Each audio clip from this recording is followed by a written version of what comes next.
ఇంకా చెప్పాలంటే చాలా ఉన్నాయి. మచ్చుకు ఒకటి సంవత్సర పాలన మొత్తం విజయోత్సవాలు అని చెప్పి పైసలు బర్బాద్ చేస్తున్నది రేవంత్ రెడ్డి ప్రభుత్వం. రుణమాఫీ అయిపోయింది చేసేసిన అంటున్నాడు. ఇగో ఇప్పుడే మా మందా సంజీవ రెడ్డి, మా Srinivas Medchal ex MPP, Ghatkesar ex MPP ఇద్దరు వచ్చి ఒక కాగితం నాకు ఇచ్చిపోయారు. Ghatkesar farmers service cooperative society ఒక మచ్చుకు ఎంత దొంగ మాటలు, రేవంత్ రెడ్డి మాట్లాడే మాటలు, కాంగ్రెస్ మాటలు అని చెప్పడానికి మచ్చుకొకటి చెప్తున్న శాంపుల్. గట్కేసర్ రైతుల కోఆపరేటివ్ సొసైటీ ఇలా 1189 మంది రైతులు ఉన్నారు. అందరికీ కూడా 2 లక్షల కంటే తక్కువనే లోన్లు ఉన్నాయి. 2 లక్షల కంటే తక్కువనే లోన్లు ఉన్నాయి. ఇగో మొత్తం చిట్టా మొత్తం 1189 మంది రైతుల ఇగో మొత్తం చిట్టా వీడు ఉన్నది. మొత్తం ఇలా కాగితాలలో మొత్తం లెక్క తీసుకొని వచ్చిరు మనోళ్ళు.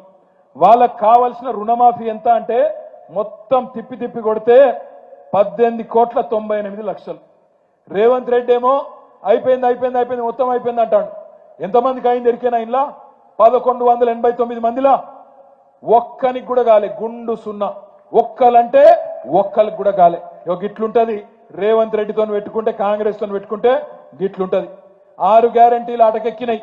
ఏం జరిగింది ఈ సంవత్సర కాలంలో ఆలోచిస్తే 3 మాటలు చెప్పచ్చు.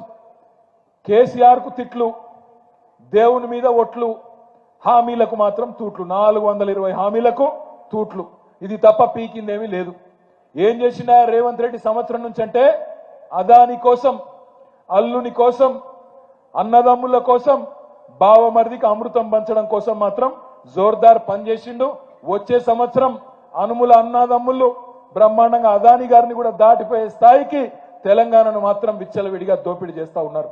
అందుకే మిమ్మల్ని కోరేది, సందర్భం ఏదైనా ఈ మోసగాళ్లను నమ్మడానికి వీల్లేదు.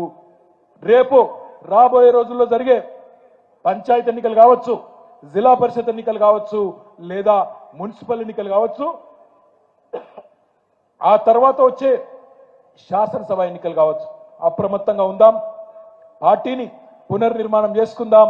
వచ్చే సంవత్సరం 2025వ సంవత్సరంలో దివ్యంగా మెంబర్షిప్ నుంచి మొదలు పెడితే అన్ని కార్యక్రమాలు కూడా చేసుకొని ఒకవైపు ఇటు ప్రజలకు అండగా ఉంటూ ప్రజా పోరాటాల్లో కీలక పాత్ర పోషిస్తూ మరొక వైపు బ్రహ్మాండంగా పార్టీని కూడా ముందుకు తీసుకొని పోదాం.